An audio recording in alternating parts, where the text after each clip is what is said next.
पर सबूत है। और मैंने 5 अक्टूबर को प्रधानमंत्री के स्टेटमेंट का मैंने खंडन किया था कि मोदी सरकार खुद निजी कंपनियों से प्रस्ताव मांगे हैं बस्तर के स्टील प्लांट के निजीकरण के लिए। और मैं विश्वास के साथ कह सकता हूं कि आज बस्तर का स्टील प्लांट है, अगर मोदी सरकार को मौका मिले तो भिलाई स्टील प्लांट का भी निजीकरण वो करेंगे। कल प्रधानमंत्री दुर्ग पधारने वाले हैं, इसीलिए मैंने भिलाई का मिसाल लिया। हमारे देश का औद्योगिकरण भिलाई से शुरुआत हुई थी, भाखड़ा नंगल और भिलाई से शुरुआत हुई थी। और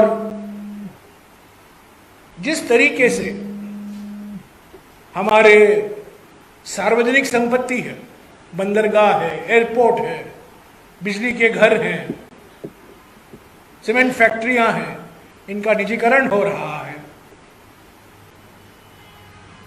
मैं इसमें नहीं जाना चाहता हूं कि किस कंपनी के पक्ष में निजीकरण हो रहा है, पर निजीकरण हो रहा है और आप लोग सब जानते हैं एक ही कंपनी खरीद रही है। ये नगरनार तो एक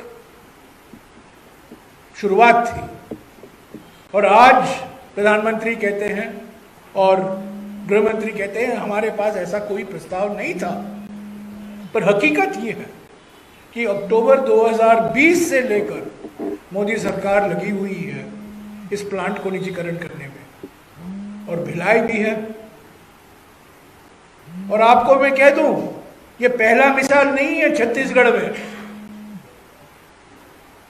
कोरबा में जो बालकोप का प्लांट हुआ करता था, उसका निजीकरण वाजपेयी जी के जमाने में हुआ,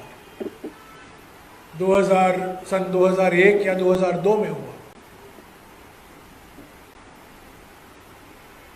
तो ये जो केंद्र सरकार की नीतियां हैं, निजीकरण की नीति है, ये छत्तीसगढ़ की जनता के हित के लिए नहीं है। मैं आपको एक और मिसाल देता हूं, केंद्र सरकार की नीतियों से कैसे छत्तीसगढ़ की जनता पीड़ित है। आप देखिए, सबसे ज्यादा रेलगाड़ियों का कैंसिलेशन छत्तीसगढ़ में होता है। सबसे डिले जो होता है, विलंब जो होता है ट्रेन चलाने में, वो छत्तीसगढ़ में होता है। और आप लोग सब जानते हैं क्यों प्राथमिकता उन रेलगाड़ियों को दी जाती है जो कोयला ले जा रहा है। यानी पैसेंजर ट्रेन को महत्व नहीं, पर जो कोयला ले जा रहा है किसी निजी कंपनी के फायदे के लिए, उसको आप प्राथमिकता दे रहे हैं। और उससे रायपुर में मुझे कहा गया था, रायपुर में रोज कुछ 1 लाख लोग बाहर से आते हैं, इनमें से करीब 80% रेल से आते हैं। उसमें भारी कटौती हुई है। और एक कारण ये है कि अगर आप छत्तीसगढ़ में देखें, रेल यात्रा किस तरीके से इस पर नकारात्मक असर हुआ है मोदी सरकार की नीतियों से। तो दूसरी बात जो मैंने कहा, पहली बात तो मैंने कहा कि ध्रुवीकरण के अलावा उनके पास कोई और चुनावी रणनीति नहीं है। और दूसरी बात, जो नीतियां अपनाते हैं, जो उनकी नीतियां हैं केंद्र सरकार की, वो छत्तीसगढ़ के जनता के हित में नहीं है। और मैंने आपको 2 मिसाल